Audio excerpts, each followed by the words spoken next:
Hai, selamat datang di channelnya Paket Plus Plus. Kali ini kita bahas soal kebidanan. Nanti aku di akhir bakalan kasih soal UKOM, salah satu contoh soal UKOM. Dan pengalaman aku UKOM juga akan aku share selagi nanti aku bacain materinya ya. Jadi kalian terus nonton ya video ini. Pada saat ini kita bakal bahas tentang perdarahan pada kehamilan.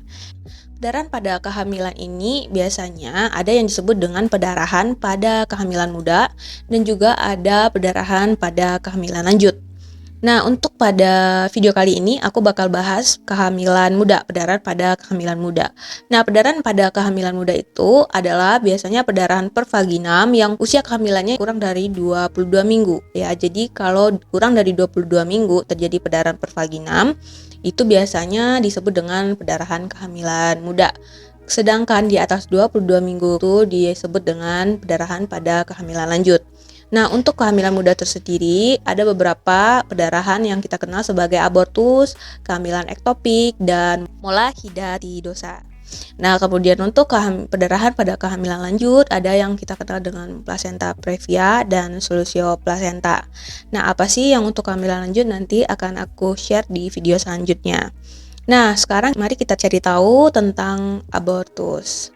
Nah, abortus ini adalah penghentian kehamilan juga. Ada yang secara spontan, ada yang secara disengaja, tidak aman, dan septik. Sedangkan abortus spontan ini, ya sama-sama kita ketahui bahwasanya penghentian kehamilan sebelum janin mencapai viabilitas atau usia hamil kurang dari 22 minggu. Nah, adapun tahapan dari abortus spontan ini ada tahapannya imminence, incipient, incomplete, dan complete. Kemudian abortus yang disengaja. Abortus yang disengaja ini adalah abortus yang prosesnya sengaja dilakukan. Mungkin ada beberapa alasan untuk dilakukannya abortus ini. Kemudian juga ada abortus yang tidak aman, yaitu abortus atau proses abortus itu prosedurnya dilakukan oleh orang yang tidak kompeten di bidangnya atau tidak dilakukan oleh tenaga medis. Kemudian juga abortus septik itu biasanya abortus yang mengalami komplikasi berupa infeksi. Nah, sepsis sendiri dari infeksi yang jika organismenya itu naik dari saluran kemih bawah setelah kita melakukan abortus spontan atau abortus yang tidak aman. Nah, biasanya sepsis ini cenderung terjadi jika adanya sisa-sisa konsepsi atau terjadi penundaan dalam pengeluaran hasil konsepsi. Sepsis ini juga merupakan komplikasi yang terjadi ya pada abortus yang tidak aman dengan menggunakan peralatan-peralatan yang juga seadanya atau juga tidak aman juga. Dan selanjutnya, nah, kita akan masuk ke ciri-ciri gejala tanda dari abortus spontan ini. Nah, tadi kita ketahui bahwasanya tahapan dari abortus spontan ini terdiri dari abortus imminence, abortus incipient, abortus incomplete, dan abortus incomplete. Nah, untuk abortus imminent biasanya ciri-ciri dan gejala tandanya itu perdarahannya itu sering ringan. Nah, arti pendarahan ringan di sini itu adalah biasanya pendarahannya itu untuk membasahi pembalut itu bisa lebih dari 5 menit gitu. Jadi dia masih tergolong ringan. Kemudian tidak ada pembukaan serviks atau serviksnya itu tertutup. Terus uterusnya itu sesuai dengan usia gestasi ya. Berbesaran uterusnya sesuai dengan usia gestasinya. Kemudian tanda dan gejalanya tersendiri adalah kram perut bawah, kemudian uterusnya lunak. Dan kalau diagnosisnya itu abortus imminent ini, kehamilannya dapat berlanjut. Nah, jika ada pasien yang datang ke BPS, kita anjurkan biasanya untuk bed rest total ya selama 2 minggu. Lebih baiknya kita usulkan untuk konsul dengan dokter kandungan ya. Dan kemudian biasanya kalau untuk soal UKOM waktu zamannya saya itu kalau ada pasien mengeluh dan dia didiagnosis dengan abortus iminen, kalau kita lagi ada di BPM, nah kita memang untuk asuhan kebidanan yang kita berikan itu adalah tirabaring selama 2 minggu dan kurangi koitus. Tapi kalau misalnya kita berada di rumah sakit, itu jawabannya biasa waktu itu aku jawabnya dengan kolaborasi dengan dokter, karena itu kalau udah di rumah sakit kan kita mempunyai tahapan-tahapan. Nah, tahapan yang berlaku di rumah sakit adalah kita kolaborasi dengan dokter. Untuk semuanya untuk abortus insipien juga. Nah, abortus insipien kita baca dulu. Biasanya ciri-cirinya itu perdarahannya berat, terus serviknya juga terbuka, uterusnya sesuai dengan usia kehamilan, tapi gejala dan tandanya sama dengan abortus iminen. Bedanya dia udah ada pembukaan serviks. Dan ini biasanya udah ada darah-darah juga, cuma belum berupa jaringan. Nah, kehamilan ini tidak dapat berlanjut dan nanti kalau tidak ditangani juga bakalan berlanjut menjadi abortus incomplete. Nah, sedangkan abortus incomplete ini perdarahannya berat, artinya pendarahan yang untuk si insipien sama abortus incomplete ini berat. Kalau kita bikin perbandingannya di pembalut, biasanya perdarahan darah itu akan membasahi kurang dari 5 menit membasahi pembalutnya. Jadi itu untuk ukuran berat perdarahannya. Kemudian serviknya juga terbuka dan juga sesuai dengan usia kehamilan. Nah, untuk gejala dan tandanya juga sama, kram perut bawah, uterus juga lunak, dan kemudian juga ada terdapat hasil konsepsi atau jaringannya udah keluar. Sebagiannya udah keluar ya, ini disebut dengan abortus incomplete. Sedangkan abortus complete, jaringannya sudah keluar dan ini perdarahannya juga ringan. Kemudian untuk serviks kadang masih ada terbuka, biasanya juga ada yang tertutup. Dan juga lebih kecil dari gestasi, ukuran uterusnya sudah mengecil karena hasil konsepsinya udah keluar semuanya. Kemudian kram di perut hanya dikit ya, dan tidak ada hasil konsepsinya. Untuk abortus insipien dan abortus incomplete ini, ketika ada bidan yang kalau kita masih di BPM, jadi kita anjurkan pasien untuk dirujuk aja karena akan dilakukan prosedur selanjutnya kuretase. Kalau situasi kita berada misalnya di diagnosis abortus insipien atau abortus incomplete, ketika kita berada di BPM maka yang kita lakukan adalah rujuk. Kalau kita berada di rumah sakit, kita kolaborasi lagi. Sampai di sini dulu.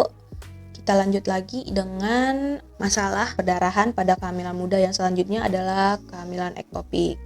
Nah, kehamilan ektopik ini adalah kehamilan yang implementasinya terjadi di luar dari kavum uteri ya. Nah, biasanya yang paling sering terjadi itu berada di tuba Fallopi. Nah, di tuba Fallopi biasanya yang paling sering terjadi kehamilan ektopik ini, pembuahannya terjadi di tuba Fallopi. Nah, biasanya yang harusnya terjadi di lapisan endometrium ini, gitu, baik di bagian arah ke fundus atau di bagian ligamennya ini. Tapi pada saat KET ini, dia cenderung terjadi kehamilan di bagian sini, ya. Untuk rata-rata 90%-nya kebanyakan terjadi di tuba Fallopi. Bukan berarti yang lainnya nggak, bisa jadi terjadi di sini, juga bisa di sini, dan juga bisa di serviks. Nah, harusnya kehamilan itu terjadi di daerah ini. Tapi karena ada sesuatu hal kelainan, nah jadinya di sini ataupun di ovarium juga, dan di ligamen-ligamen juga, dan juga bisa di serviksnya juga terjadi. Nah, apabila udah ada KET ini gimana sih cara kita menentukan bahwasanya pasien itu KET? Sementara dia juga ada bercak sedangnya dan juga ada juga serviks tertutupnya. Jika ada perdarahan dengan bercak sedang atau perdarahannya ringan, serviksnya tertutup, nah kadang kita akan curiga itu adalah abortus. Nah, tapi diagnosis untuk menunjang kalau dia itu adalah KET. Nah, uterusnya emang membesar dari yang normal ya. Uterusnya sedikit membesar dari yang normal.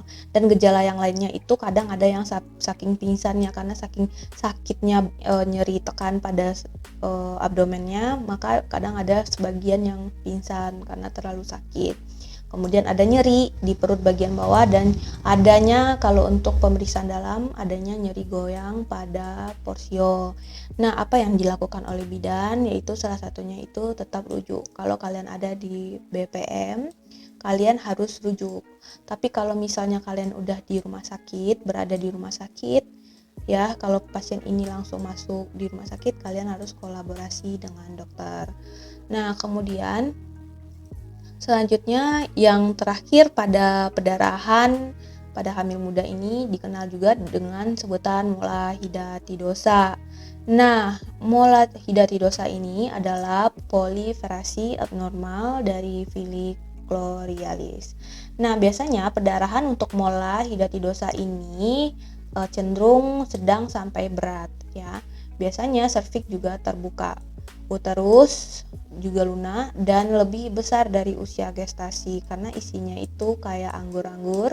Jadi usia uterusnya itu lebih besar dari usia gestasi. Adapun gejala-gejalanya hampir sama ya, mual muntah, hasil plano tes juga positif, juga ada kram. Cuma pada saat nanti misalnya dia ada 20 minggu, pada saat usia hamil 20 minggu tidak ada gerakan janin, biasanya gitu. Nah, tidak ada gerakan janin kalau misalnya pasien melakukan USG, nah juga tidak ada janin di dalamnya. Dan di dalam USG juga bakal kelihatan ada jaringan-jaringan atau plasenta juga menutupi semuanya dan berbentuk-bentuk seperti anggur di dalam USG. Nah, kalau kemudian ditandai juga dengan keluar jaringan seperti anggur. Nah, biasanya kalau pasien datang ke BPM, kita harus melakukan rujuk karena ini akan ada kuretase dan beberapa serangkaian yang harus dilakukan untuk mola hidatidosa ini. Kalau misalnya kita berada di rumah sakit, kita harus melakukan kolaborasi dengan dokter. Nah, demikian dulu untuk materi seputar pendarahan pada kehamilan. Selanjutnya kita bakalan coba bahas apapun yang terjadi pada ujian kompetensi nanti, kita bakalan tetap kalau kita berada di BPM, artinya bidan praktek mandiri, kita harus melakukan yang rujukan seperti abortus, insipient, incomplete. Kemudian kalau misalnya kita berada di rumah sakit, kita tetap melakukan kolaborasi karena di rumah sakit mempunyai tingkatan jenjang-jenjang yang lainnya. Baik, ini adalah contoh soal yang biasa ada di dalam ujian kompetensi bidan. Kita contohkan yang pertama. Nyonya R usia 26 tahun datang ke BPM mengeluh sudah 2 bulan tidak menstruasi. Bagian perut bawah nyeri dan mengeluarkan bercak darah warna coklat. Hasil pemeriksaan dalam belum ada pembukaan porsio dan ada nyeri goyang. Dan tidak lain tidak bukan tanpa kita melihat ini, selanjutnya kita juga bisa langsung mengambil apa diagnosanya itu adalah KET. Nah, gimana cara tipsnya? Kalau kalian harus tahu kuncinya itu adalah yang pertama ini ya. Kemudian dia datang kemana, kemudian kalian harus langsung lihat sudah berapa bulannya, langsung saja lihat ke sini. Kalau sudah ada itu berarti kalau 2 bulan berarti kan artinya dia 8 minggu. Nah, kalau setelah 8 minggu kita periksa dia mengeluarkan bercak darah, otomatis dia itu pendarahan kehamilan muda. Nah, kalau dia pendarahan pada kehamilan muda itu pasti udah ada 3 macamnya, abortus, KET, dan mola.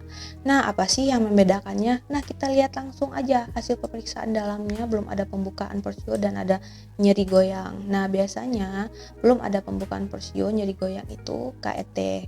Nah, jadi untuk kalian bisa paham untuk menjawab soal, kalian memang harus bisa pertama kali memahami perbedaan dari KET tersendiri, terus gejala-gejala khasnya dari KET, dan kemudian gejala khasnya dari mola, juga gejala-gejala khas dari abortus, sehingga memudahkan kalian dan meminimalisir untuk membaca soal yang lama dalam menjawab soal, karena kan kita tahu bahwasanya untuk UKOM itu mempunyai waktu yang sangat singkat. Dan kemudian ini satu lagi, kalau misalnya dia tidak menanyakan diagnosa, apa tindakan yang tepat untuk kalian lakukan. Misalnya kalau kalian masih di BPM, kalau dia itu udah CAT, kalian langsung ambil tindakan. Kalau ada optionnya rujuk, kalian rujuk. Nah, tapi kalau kalian nyonya usia 26 tahun datang ke rumah sakit mengeluh ini, berarti kan dia di IGD ya biasanya. Nah, yang kita lakukan itu adalah kolaborasi dengan dokter. Carilah jawabannya yang kolaborasi dengan dokter. Oke guys, terima kasih untuk hari ini. Sekian dari saya, semoga bermanfaat, dan video selanjutnya aku bakal bahas tentang perdarahan kehamilan lanjutan ya. Akan bahas placenta previa juga dan solusi placenta. Jangan lupa kalian aktifkan notifikasinya buat kalian bisa tahu materi selanjutnya. Oke, terima kasih dan jangan lupa subscribe.